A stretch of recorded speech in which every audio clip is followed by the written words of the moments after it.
அவர் பாஜக காரரா என்ன சொல்லணுமோ அதை சொல்லிட்டாரு. வேற எல்லாம் சொன்னாருன்னா நீ ஏன் அதிமுக உட்கட்சியில நீ தலையிடுற அப்படின்னு கேட்பீங்க இல்லையா? அதிமுகன்ற ஒரு பெரிய கட்சி இப்படி சின்ன பின்னம் ஆனதுக்கு காரணம், ஆதி காரணம், மூல காரணம் பாஜக தான். நல்ல விஷயம் தானே. பிரிஞ்சவங்களை ஒன்று சேர்க்கறது என்ன தப்பு? பிரிச்சு தான் விடக்கூடாது. அதனால பிரிச்ச தப்பு செஞ்சவங்க இப்போ அதை சரி பண்றாங்க, அப்படி எடுத்துக்கலாம். சொல்றதுக்கு எல்லாத்துக்கும் ஆமாம் ஜாமின்னு சொல்ற அளவுல வந்து நிக்கிறாப்புல. அவரெல்லாம் எப்படி இருந்த ஆள் ஒரு காலத்துல. சின்னமா ஜெயா டிவில மட்டும்தான் இருக்கிறாங்க. ஜெயா டிவிக்கு வெளியே அவங்களுடைய பிரசன்ஸ் எங்க இருக்கு? இப்போ இவங்க எல்லாம் திரும்பவும் கொண்டு வந்து சேர்த்து அதனால என்ன ஆக போகுது, எவ்வளவு ஓட்டு உள்ள வரப்போகுது, இதனால இவங்க உள்ள வர்றதுனால எவ்வளவு ஓட்டு காலியாகும், இங்க இருந்து போகும் அப்படின்றத பத்தி யாருமே பேச மாட்டேன்றீங்க. தலையிட்டாலும் தலையிடாம தலையிடல அப்படின்றாரு. அந்த அளவுக்கு நல்லது. ஆனா தலையிட தான் செய்யறாங்க.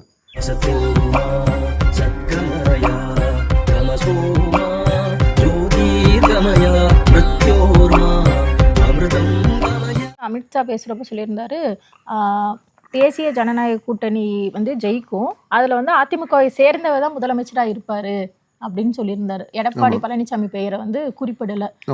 அதுல என்ன பிரச்சனை அவருக்கு? ஏன் அவர் தானே தலைவரா இருக்கிறாரு, அதிமுகவோட தலைவரா? ஆமா, அதிமுகவோட தலைவரா அவர் தான் இருக்கிறாரு. அது பேரை சொல்லாட்டினா தான் என்னவா ஆயிடுச்சு இப்போ? இல்ல பழனிசாமின்னு சொல்லணும்ன்ற அவசியம் என்ன? அவர் தானே முதலமைச்சரா இருந்திருக்கிறாரு. அப்ப சொல்லிட்டு அவர் தான் முதலமைச்சர், அவர் தலைமையில தான் ஆட்சி அமையும் சொல்லியிருக்கலாம்ல. இவங்க என்ன கேள்வி கேட்டாங்க, ஹிந்தில என்ன போல்தா ஹை நமக்கு தெரியல. அவர் என்ன ரெஸ்பாண்ட் பண்ணாருன்றது தெரியல. இப்போ தமிழ்ல போட்டிருக்க அந்த டெக்ஸ்ட்டை வச்சுதான் நீங்களும் நானும் பேசிக்கிட்டு இருக்கிறோம். ஜனங்களுக்கும் அதுதான் தெரிஞ்சிருக்கு. என்னன்னா, பேசும்போது என்டிஏ ஆட்சிக்கு வரும், கூட்டணி ஆட்சியா இருக்கும், ஆனா அது அதிமுக தலைமையில இருக்கும், அதிமுகவை சேர்ந்தவர் தான் சிஎம் இருப்பாரு அப்படின்றது அந்த ஃப்ளோல கரெக்டா தானங்க இருக்கு. இல்ல பேரை சொல்லணும்ன்ற அவசியமே இல்லையா? அதிமுகன்னு பேர் சொல்லிட்டாரா? அதிமுக சேர்ந்தவர்னு ஏன் சொல்லணும்? இல்ல அதிமுகன்னு தானே சொல்லணும். அதிமுகல சேர்ந்தவங்க நிறைய பேர் இருக்காங்களே, சீனியர்ஸ். இருக்கட்டும். அப்ப அவங்களுக்கு கூட அவங்களா கூட இருக்கலாம்ல. இருக்கட்டுமே. அதிமுக ஜனநாயக கட்சி தானங்க. அப்ப எடப்பாடி பழனிசாமி இல்ல அப்படிங்கிற இல்ல அப்படி கிடையாது. இப்போ அவரு கட்சியினுடைய தலைவரா இருக்கிறாரு, பொதுச் செயலாளரா இருக்கிறாரு. பொதுச் செயலாளரா இருக்கிறவர் தான் சிஎம் ஆகணும்னு எந்த சட்டம் சொல்லுது? அதிமுக சட்டம் சொல்லியிருக்கா?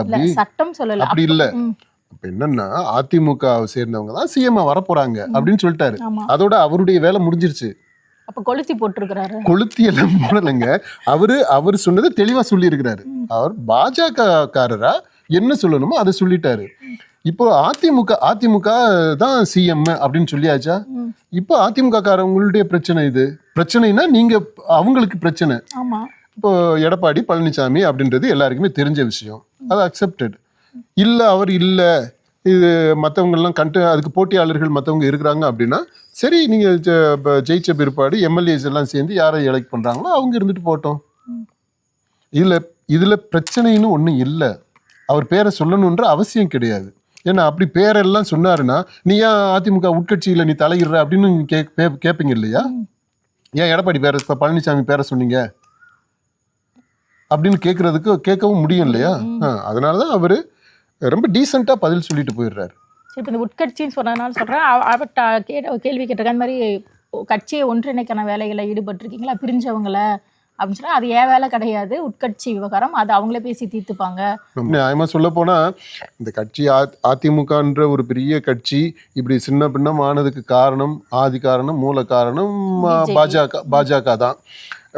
இப்போ சரி, நம்ம ஒரு தப்பு பண்ணிட்டோம், இப்போ அவங்கள ஒன்னா சேர்த்து வைப்போம் அப்படின்னு சொல்லிட்டு இப்போ ஒரு நல்ல முயற்சி எடுக்கிறாங்கன்னா அது நல்லதுதான். அது முயற்சி எடுத்தாங்க அப்படின்னாலுமே அதை நம்ம வரவேற்கத்தான் செய்யணும். நல்ல விஷயம் தானே. பிரிஞ்சவங்களை ஒன்று சேர்க்கறது என்ன தப்பு?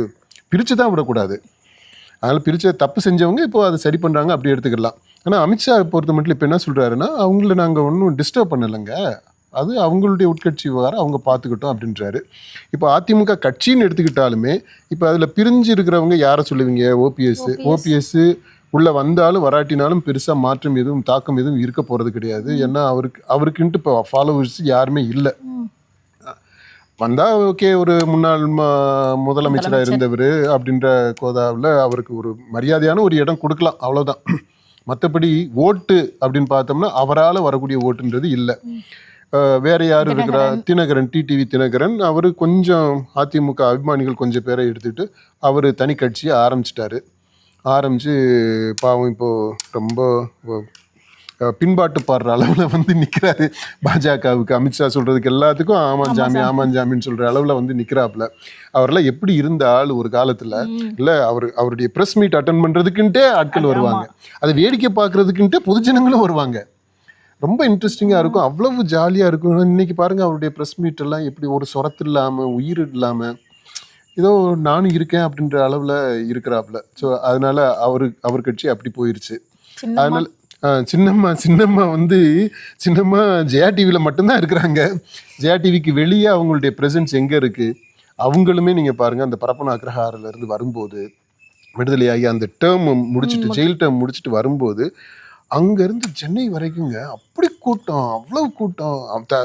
அதில் நிறைய பேர் தன்னெழுச்சியாக வந்தவங்க, வேடிக்கை பார்க்குறதுக்கு வந்தவங்க. அப்படி அதாவது ஒரு மகாராணிக்குள்ள அந்த அளவுக்கான வரவேற்பு.